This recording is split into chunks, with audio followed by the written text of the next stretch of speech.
This podcast is brought to you by the School of Advanced Study, University of London.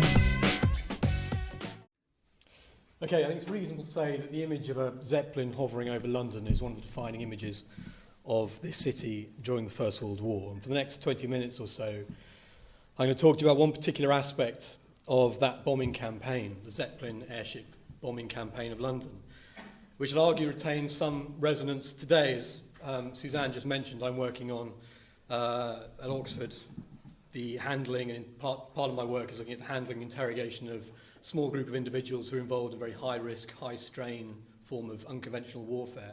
And it was while looking for a historical example, an earlier historical example, that I hit on the Zeppelin aircrew. Now, all of the ones I'm going to talk about today were captured after their raids, or after their attempts to raid the British Isles. Now, some very good research has been done on Zeppelin campaigns against Britain, particularly by Ian Castle, most recently Douglas Robinson in the past. But the mechanics of how captured aircrew were exploited is one aspect that's remained rather hidden in military intelligence files, which are at Kew until now.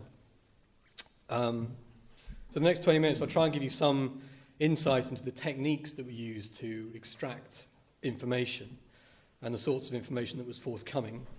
And hopefully give you some idea, some sense of the efficiency with which the British approached this particular problem.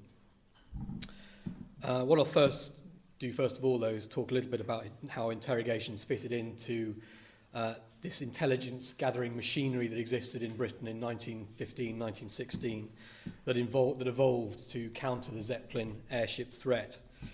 And this intelligence setup, I'd also argue, has been rather under-researched until now. So in fact, the Naval Intelligence Division, Room 40 at the Admiralty, with which some of you may be familiar, is often identified as the key department responsible for interrogations of aircrew and for gathering intelligence in general to counter the threat against Britain posed by airships. Now, certainly the Room 40 was responsible for all manner of dynamic intelligence successes against Germany. The Admiralty had a particular hand in code breaking and monitoring German signals, and that certainly contributed to countering the airship threat posed to Britain, because they could get some inkling of the direction and timing of incoming raids by reading German signals. That came later in the war. In fact, though, intelligence was split between the Admiralty and the War Office, and the department responsible for most of the intelligence gathering on airships was actually, and also for analysing it and circulating it, was actually the intelligence section of GHQ Home Forces. And this was an army unit, not a naval one. Its officers were in the War Office in Whitehall. In charge was a Royal Artillery officer called Major Herman de Watteville, and working under him was a small team of young British Army officers, mostly, perhaps entirely, from the Intelligence Corps, which again was a new unit at that time, devoted solely to matters of military intelligence work. Now, in a great number of books, you find reference to a chap called Bernard Trench, who was a Royal Marines officer, and he's sometimes described as the great interrogator of captured Zeppelin aircrew or airship aircrew. But in fact, if you look at the military intelligence files and the records of interrogations, he has very, very little to do with it at all, and he's often brought in later when they need a naval expert. But in fact, it's Major de Watteville's War Office team, his little team of intelligence experts, army soldiers, army officers, who take the principal role in interrogating. And in fact, what emerges also clearly from the files is that de Watteville and his men were engaged in gathering all sorts of information. So it wasn't just from crews, but it was a multiple source intelligence gathering setup, really. And it worked extremely well. It was very much along the lines of a modern day intelligence exploitation unit, where diverse sources are identified, collected, gathered together, and then compared to each other, appropriate conclusions drawn and then acted upon. I'll give you a few examples.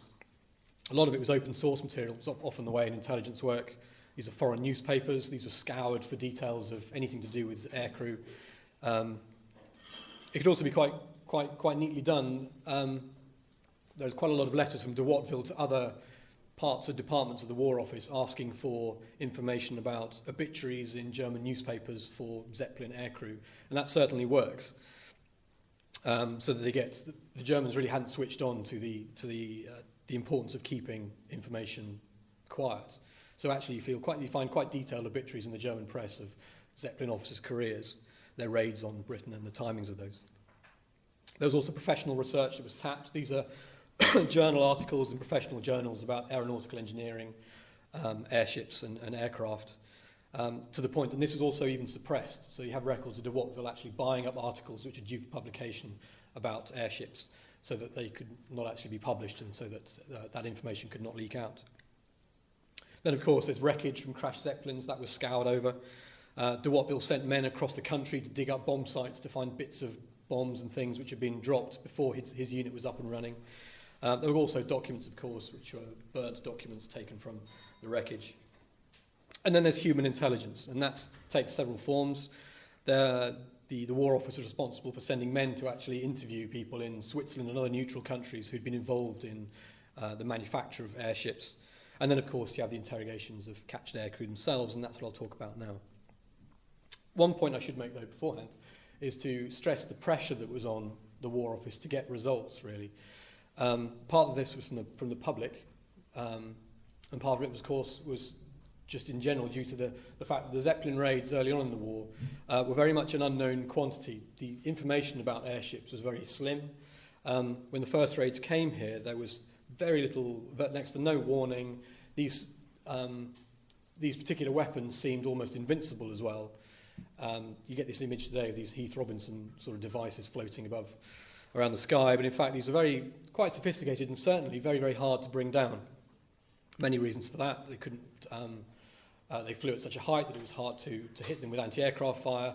And by the time the aircraft got up there, they're often gone, and the Zeppelins could actually outpace a lot of early aircraft. Also, you might think it's easy to shoot one, and that it would just ignite the gas inside, or it would go off like a sort of balloon. But of course, these were filled with thousands of individual cases of individual sealed pockets of air, so that if you put a bullet through some of them, there were still several thousand still to keep the thing flying. Now, a number of airship crew members who fell into British hands wrote accounts of their experiences after the war. Now, none deal in any depth with their interrogations, but one who did touch on them was this man. This is Captain Lieutenant Joachim Breithaupt, who was commander of the L-15, which you can see here sinking in the Channel on the 1st of April 1916 after being hit by anti-aircraft fire while returning from a raid on London. One man drowned, 17 were picked up in little boats and taken to Chatham as prisoners. The crew of a Zeppelin was more or less in the region of 19, 20 people. And these were the first airship prisoners to be taken by the British. Now, in the account that Breithaupt wrote later, in September 1919, he's very vocal about his initial treatment and questioning. However, if we look at it from our perspective today, his complaints aren't especially serious, and certainly there's no suggestion of ill treatment or serious ill treatment, and none of torture. For example, he complains about the plank bed and thin blanket he ends up with in Chatham, and of being a bit cold, a bit depressed, of having his iron cross and his cufflinks taken off him, presumably as souvenirs by the Royal Navy. But these were returned to him the next day by his interrogator, who he describes as a very honourable man. And he rather huffily complains that this was not the treatment he and his men expected as soldiers, let alone officers. He also says, and I can't do the accents, this is a quote, each word I uttered was in the papers next day. I kept the lengthy reports and photographs and still have a hearty laugh over the childish comments in the British press on the first airship prisoners and the mysterious Zeppelins. So that's him writing in September 1919. Now, today, British records suggest that the War Office got rather more information out of them, the crew, than that might suggest. They actually proved able to provide an enormous amount of material, some of it very detailed on a wide variety of topics, including the airship's weaponry, bombs and machine guns, the construction, physical layout and the build of the airships, not just the L-15 but others that the crew had flown in, the techniques and equipment used for signalling, radio communication and navigation, personnel, both each other and also many other personnel back in the airship bases, information about the airship fleets, so that's commanders, numbers of aircraft, the numbers of the aircraft themselves. Each of them sort of begin with L, and there's a whole fleet of them. These are L or SL, depending on whether they were Zeppelins or Schutlers. But perhaps most important of all, they give up significant information about airship vulnerabilities. For example, many of the crew talked about the problem of navigation and targeting. One report reads, this is by the British, "It's evident that the crew are quite unable to distinguish particular localities in towns or individual buildings in a large town, and that all bomb throwing," that's how they called it in those days, "is therefore more or less haphazard. Under certain natural conditions, it is possible to see rivers, but this is rather the exception than the rule." During the raid of the 13th to 14th of October 1915, L-15 could see London easily, and one prisoner who took part in that raid stated that London was very well lit at the time, and they'd noticed the arcing of the trams leading into the town. The impression gained, this is the British impression gained, is that a total extinction of lights baffles the airship very considerably, and this sort of information was then fed into various home defence units. Conclusions could also be drawn from what the crew said about the Zeppelin's vulnerability to air defences. There's another quote. "They all seemed to dread being hit," they being the crew, "and every man stated that if the shell had burst in the carcass," that's the centre of the Zeppelin, "they would have exploded and fallen straight down.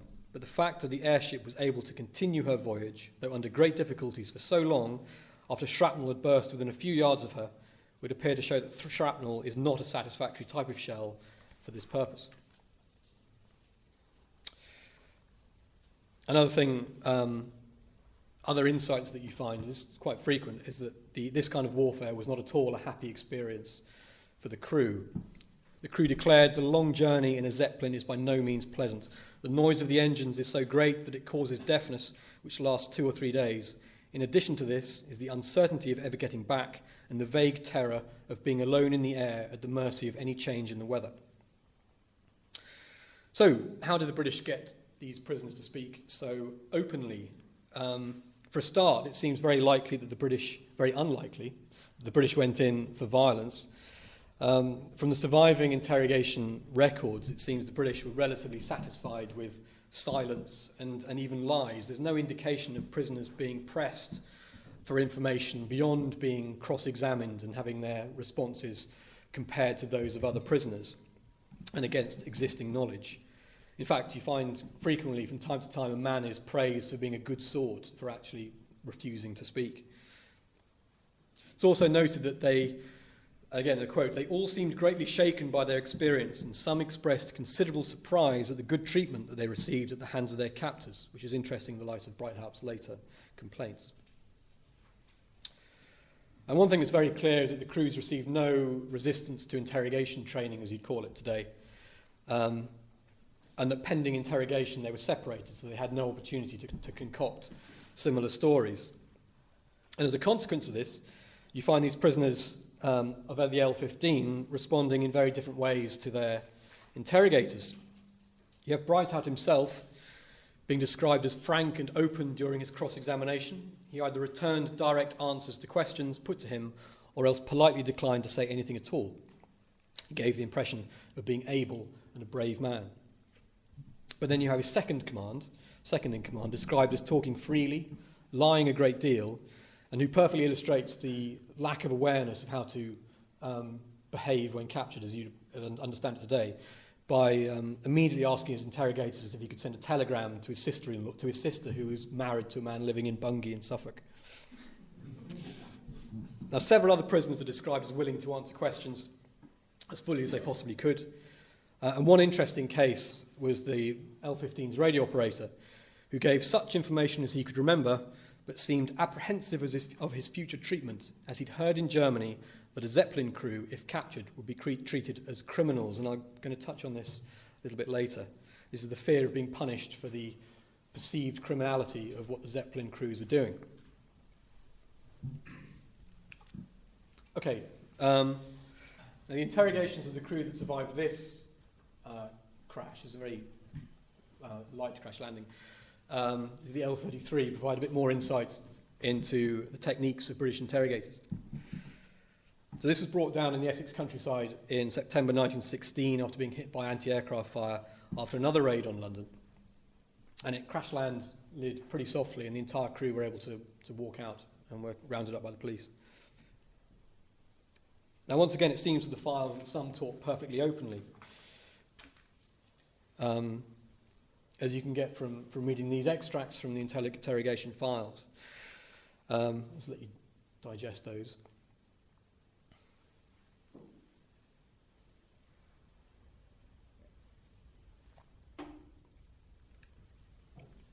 And these are not untypical. There are more of them in there. There's a sizable section of the crew who actually do speak more or less openly about what they're up to. But again, other prisoners are more reticent, and there are clues in the records to show how the interrogators managed to make them, or some of them, open up. One method was by playing on prisoners' pride. It was observed that most of the members of the crew appeared to be very conceited. An advantage was taken of this to extract information. It's quite evident that they're treated in Germany as little heroes and encouraged in every way to regard themselves as persons of great consequence. Now, there are quite one or two good illustrations of how this was done. So Bosser seemed to be naturally of a truthful disposition. And when he lied, he did so very clumsily. This led to him being laughed at, whereupon he tried to justify his interventions. In the course of doing so, he disclosed some interesting information. Schoenemann is also very interesting. His interrogation is reasonably well detailed, but again, a man who's proud of his knowledge, proud of his position, and he was confronted in such a way to cause a degree of effrontery, and that he'd respond. That was the idea behind that. And the interrogators also sought to exploit the crew's concern for their own personal safety, and it was noted that most were apprehensive of the British public and viewed the British military as their natural protectors. It was actually apparently used to persuade 3 of the crew to go back to the wreck and walk around it, pointing out bits to naval experts as to how things worked. Now, another line of attack with at least one awkward prisoner was to imply, as I suggested a minute ago, the Zeppelin crews were actually engaged in something criminal. Now, the best example of this is provided by the interrogation of Lieutenant Scherlitz, who was the L-33's second in command. This extract will give you some idea of quite how awkward he was, or perceived to be. It also may give you some indication that the conditions they were held in weren't particularly onerous by, as we'd understand today. This wasn't really Guantanamo Bay they were.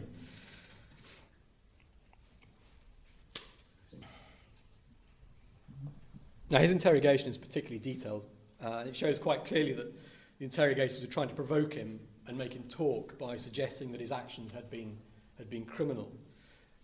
One approach was to show him some of the ammunition that had been recovered from the wreck. These were hollow-nosed bullets, hollow-nosed tracer bullets as well. And the prisoner was asked, what are these for? They're supposed to be shooting at men, and these were outlawed.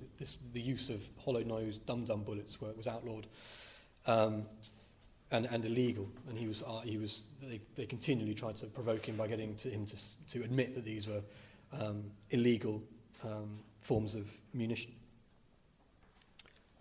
But the principal line of attack was to suggest that he dropped bombs indiscriminately, and he was pushed to accept responsibility for an act that could be seen as criminal. And again, this will gives you an idea of the flow of the interrogation. So, asked if he considered that his rank protected him in the commission of ordinary crime, he stated that he'd obeyed orders and done his duty. Asked about photos of Hull victims, this was a raid on Hull, and he was given the photographs to look at of the damage done to Hull. And again, he sneered and asked who was expected to cry about it. Later said he was sorry women and children were killed, but it was not intentionally done. He'd only done his duty. And then they keep at him about this, trying to get him to admit that the Zeppelin crew members, and he was actually personally responsible for dropping bombs, that they actually had no real great idea of how to drop these things accurately, and even where they were.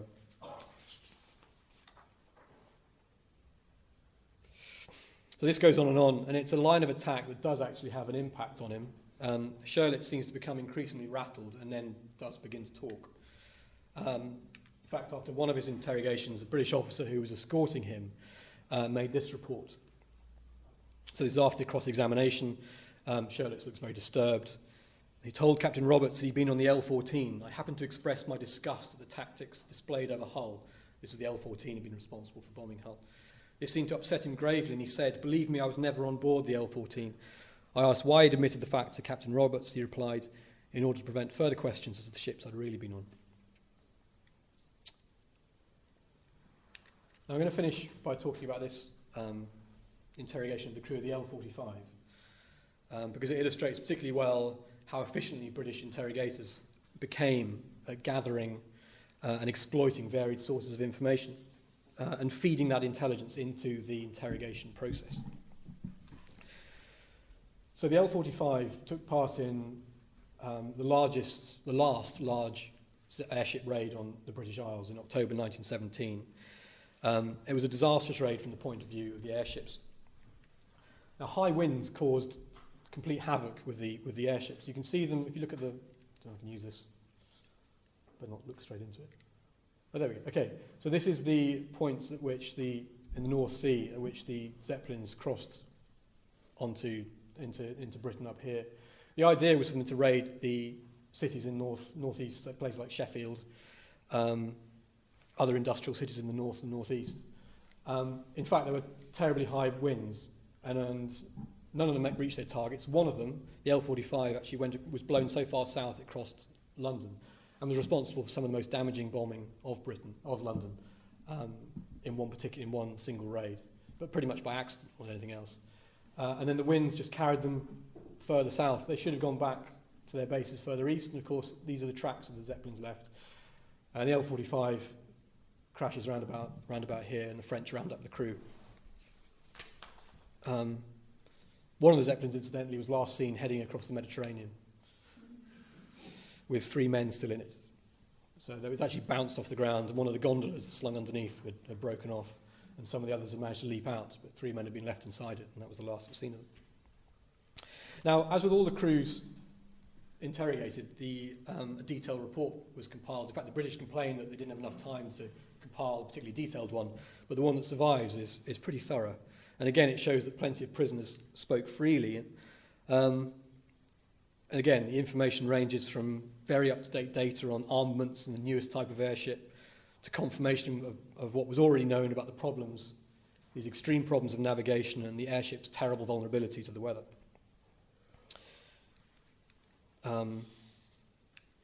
This gives you some illustration of that. Again, it just talks very briefly about the fact that the L-45 really had no idea where it was.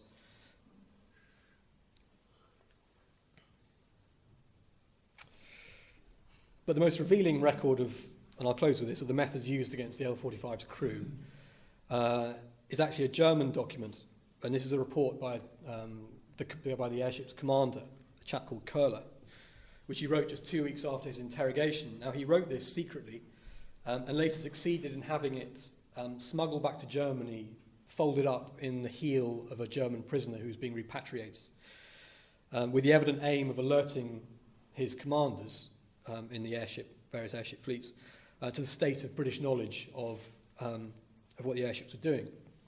Now, Köhler explains in his report that the British officer who questioned him began by assuring him that he'd no intention of using force, and then tried to provoke him with accusations and assertions that bomb dropping was contrary to the Geneva Convention because the bombs were dropped at random and on undefended locations. This is exactly the line of attack that you see in the reports, that you see in the interrogation of Shirlitz earlier on. This was a year earlier. Köhler added that the officer had then described all of his previous flights over England with astounding accuracy, he said, and when interrogating his second-in-command, shown astonishingly detailed knowledge of airship personnel. And his report continues, it's my last slide. With warrant officers and petty officers, these are of the airship crew, the Major's information was accurate in the most minute detail, causing petty officers to declare it made their heads swim. And then he just gives you some flavour of the detail that they had. Now, this report's been quoted in print before by Douglas Robinson, who also tells a story that after it was received in Germany, inquiries and arrests were made in the region of the airship bases and also in Köhler's hometown because they thought there'd been terrible leakage, and there were even allegedly executions of people. But in fact, Köhler's report, I think you'll agree, fits absolutely the careful approach to intelligence gathering adopted by the British and the ways in which it was employed in the interrogation sessions to encourage prisoners to speak. Now, to conclude, it's important to note, I think, that it's really impossible to know definitely that violence was not used against captured airship aircrew. But there's little doubt, I think, that the British placed careful emphasis on detailed, persistent, logical arguments and proper treatment as a way of treating prisoners and a way of bringing unwilling prisoners to speak. And also occasional allusions to the criminality of what they were doing, with some adducements like that, and also occasionally a tiny little bit of blackmail. So, for example, one aircrew member was caught sending letters home not to his wife, and that was, obviously, they were able to intercept those and then use those in interrogation room. But I think finally it's also important to keep in mind that even the testimonies of German prisoners like Köhler say nothing at all about force or maltreatment as we'd interpret those terms today. Okay, I'll finish there. Thanks. Okay, good morning, good afternoon, ladies and gentlemen. I hope you're enjoying the conference so far. As we consider the impact of the First World War on London and its inhabitants, this paper looks at the aircraft manufacturing industry. Traditionally, the aircraft themselves have been the prime focus of attention, or the history development of the companies involved, and there's been some local history work undertaken as well. The intention today is to view the subject from a different perspective, to explore two particular strands. Firstly, to look at the physical impact on London by the industry as it grew during the First World War. And much of my research to date has focused on northwest London, so this will be featuring quite heavily in the talk. And secondly, I'll be looking at what we can learn about the experience of those working in the industry itself. So just a bit of background introduction. The origins of aircraft manufacturing in this country can be traced to the enthusiasts who are exploring the possibilities of flight, designing and building aircraft for themselves. Many were based in London.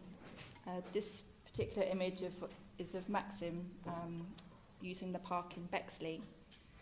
And they made much use of the capital's open spaces and rural outskirts, as well as available buildings to construct and test their creations.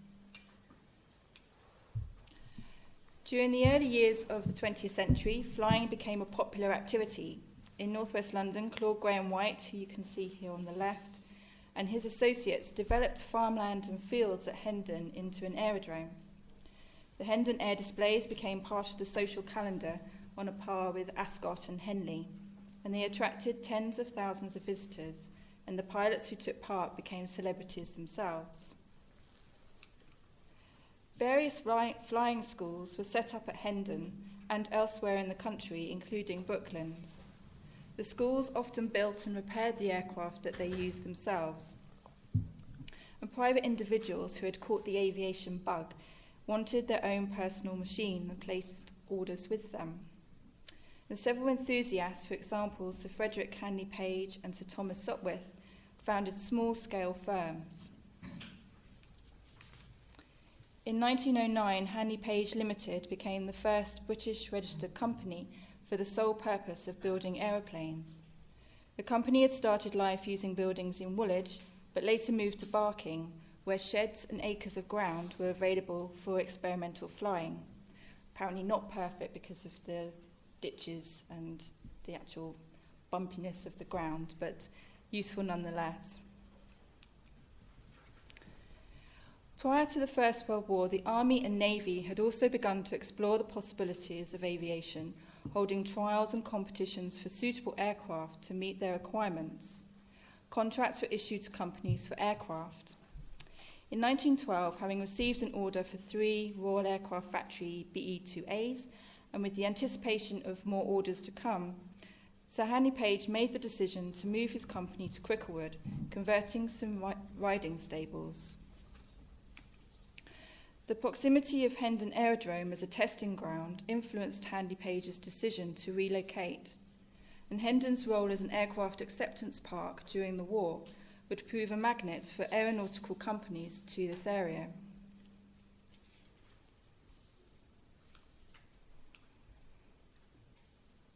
War is often described as a catalyst for change, and this was certainly true of the First World War and its profound effect on aerial warfare, as well as the design and manufacture of aircraft.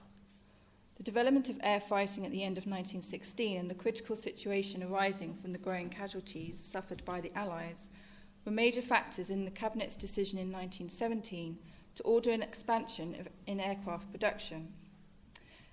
An expansion of the Royal Flying Corps was approved and a reorganisation of aircraft supplies took place. Between August 1914 and February 1917, the design and production of aircraft and aero engines continued under separate departmental control at the Admiralty and War Office. As a result of the organisation, from March 1917 until the end of the war, the supply for both air services and subsequently the Royal Air Force, formed on 1st of April 19 by merging the two air services, became the responsibility of the Ministry of Munitions. So in August 1914, the Royal Flying Corps had 63 frontline aeroplanes. The Royal Naval Air Service had 50 land planes and seaplanes, as well as 6 airships. By the armistice, the Royal Air Force possessed 3,300 land planes and seaplanes, as well as 103 airships. Over 55,000 aircraft were produced in the UK during the First World War, with 8,000 of them being made in northwest London.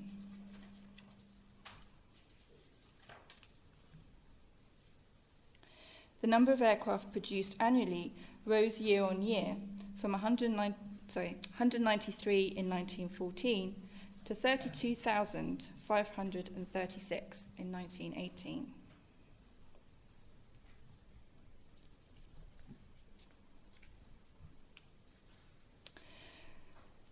The scale of aircraft manufacturing developed at a considerable rate during the course of the war, but what impact did this have on London and those involved with it? In order to produce supply, other trades such as the motor car industry and furniture makers were pulled in. The amount of work available led to a rapid establishment of aeronautical firms, varying in size and focus. So before the First World War, there were a handful of companies involved with aircraft production. By May 1917, 958 firms are recorded. As a further measure, the Ministry of Munitions set up 5 national aircraft factories too, with the intention that each one would produce 100 aircraft a month. And I came across this really good photograph album in the National Archives, which focus on these factories and provide layout plans and also images of the factories being built. So this is where this particular image comes from. Existing companies saw the size of their contracts increase. In 1915 to 1916, the Graham White Aviation Company, which had been set up at Hendon by Claude Graham White, received orders in the region of 12 to 24 aircraft at a time. In 1917, it was receiving orders for 500 to 600 aircraft. And to meet the demands being placed on them, companies expanded rapidly. This had a number of implications for their local area, and Hewlett in his work on the area of Brent points to this expansion being responsible for subsequent growth of particular boroughs. And Graham White leased additional land at Hendon from several farms in 1915 and built new buildings to increase production. In 1917, further expansion was funded by the ministry. A loan of £320,000 was approved as the company's output is valuable and cannot be dispensed with. The Aircraft Manufacturing Company, or Airco as it was known, was set up by George Holt Thomas and established along Edgware Road in 1914. In 1915, the company occupied 100,000 square feet, and this aerial shot, taken at the end of the war, shows the considerable number of buildings in use at the time, and the area occupied had increased to 730,000 square feet. And you can see from the surrounding fields, which highlight the rural character of that part of London at the time.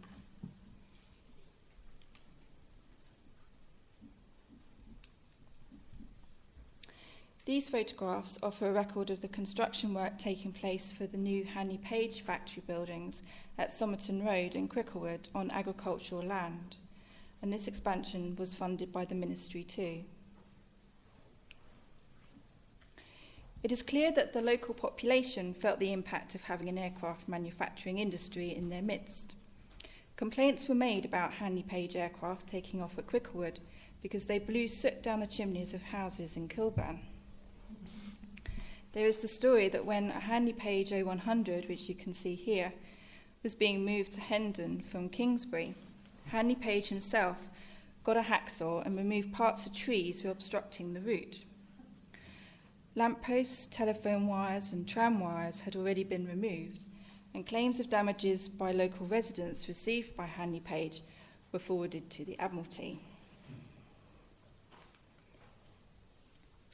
An increase in the size of the workforce accompanied the physical expansion of the factories. In 1914, Graham White was employing 20 people.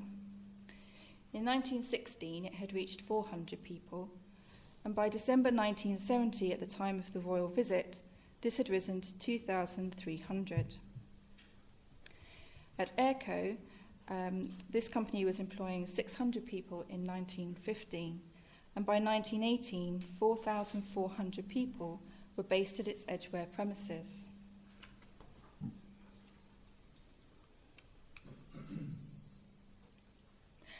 The concentration of such large numbers of workers had its impact on the area too.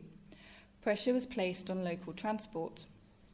Cartoons and images in the staff magazine Airco Mag provide a record of overcrowded trolley buses, cars and trams, something that today's commuter could relate to, I'm sure. Accommodation for the workforce was another concern. Graham White had Aeroville built to house some of his employees. A large estate was planned by Herbert W. Matthews, but this was only partly built. Electricity and modern appliances were available, despite being based on 18th century domestic architecture. And as you can see from the photo on the left, these buildings do survive and continue to be occupied by local residents today. The housing issue affected many of the workers involved with munitions, generally, and not just aircraft manufacture. And the government was aware of this and had addressed the problem in South London for the Woolwich Arsenal workers. Sir Frank Baines had designed Well Hall Estates in Eltham, and he was commissioned by the Office of Works as chief architect to design an estate for Airco workers. Again, built on farmland and based on Garden City principles, Row Green Village was completed in 1920, and German prisoners of war are reportedly to have undertaken some of the construction, and they certainly built Aerodrome Road running alongside the Hendon airfield.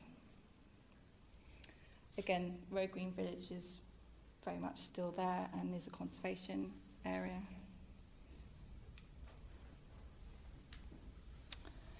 So who were the people undertaking aircraft production? Skilled male labour was essential in some areas of the industry, especially engine production. Conscription from 1916, however, depleted the workforce and placed pressure on the companies striving to fulfil their orders. As a consequence, women were increasingly employed by aircraft production companies. And the Military Service Act in mid-1918 also withdrew a further 100,000 skilled workers for military service. Official figures for October 1918 indicate that at this point, 347,112 people were employed in producing aircraft, engines, accessories, and spares. 126,544 were women. And these figures also record roughly 34,000 boys being employed. And what we would consider today as child labour was quite normal for this period, but certainly was expanded during the war. And papers at the National Archives indicate that considerable effort was also made within the industry to employ disabled sailors and returning soldiers as well.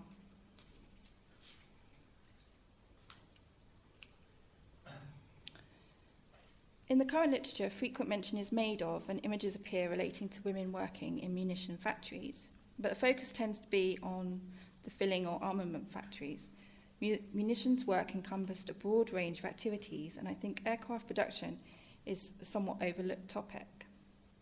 A number of sources offer a record of the work undertaken by women, often new opportunities not available to them prior to the war, and show how varied this was.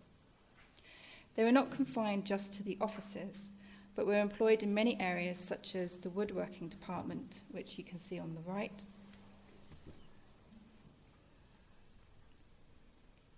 And on the left, that's the accounts office. You can see a mixture of workforce as well, and boys are in there as well.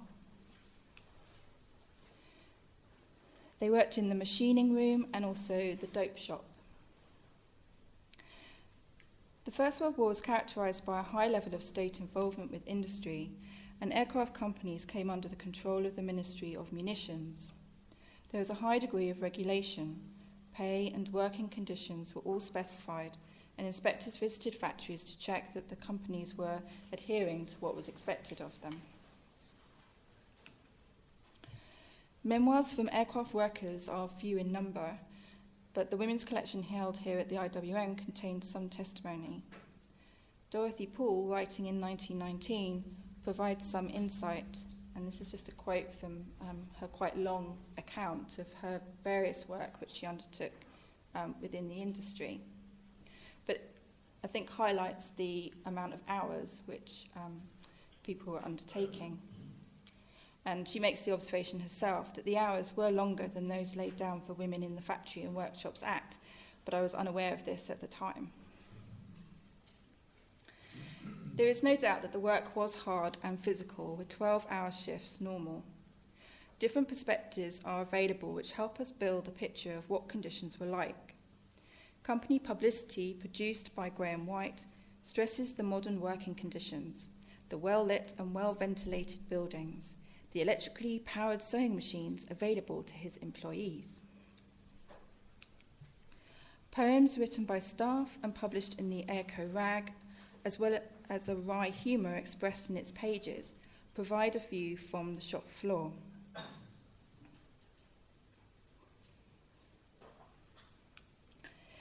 The war period has been described as a time of unrest within industry, with disputes and strikes taking place. Correspondence between aircraft companies and the ministry certainly indicate issues arising, and lots of tribunals were held. This letter sent from Newport in general to the ministry includes a request for staff to visit the company, an authorised person, to speak to staff expressing dissatisfaction. I can't find any other correspondence about that, so I'm not quite sure how that got resolved. There is evidence of measures being introduced by companies to support their workers. Both Graham White and Airco had welfare facilities and staff canteens managed by YMCA, offering cheap, if not very exciting, menus. Management appeared to have supported various activities, and staff were heavily involved in these. And this picture just shows the staff of Airco's welfare department. Various sports teams were formed with inter-company league matches and contests taking place. A wide range of sports were undertaken: golf, football, hockey, cricket and swimming. Graham White had a successful men's team, women's team, and this picture shows the mixed team with their trophies.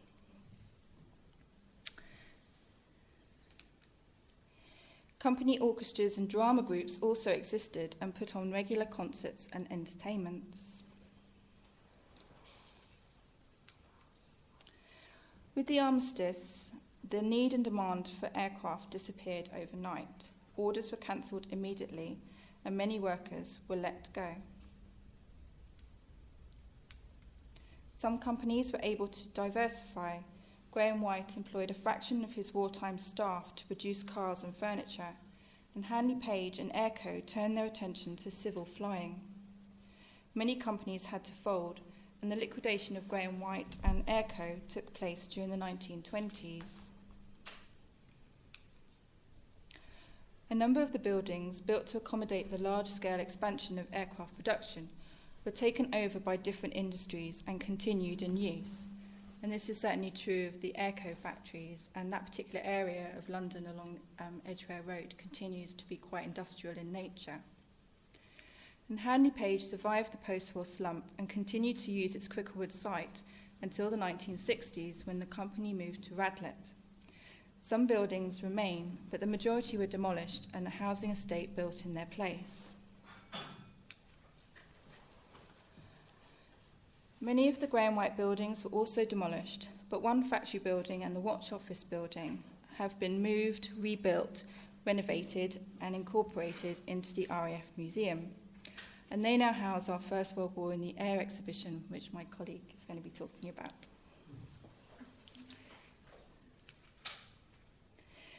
So to conclude, it is suggested that our knowledge and understanding of the impact of the First World War on London and its inhabitants can be enriched by exploring the wartime expansion of the aircraft manufacturing industry, as well as the experience of its workforce.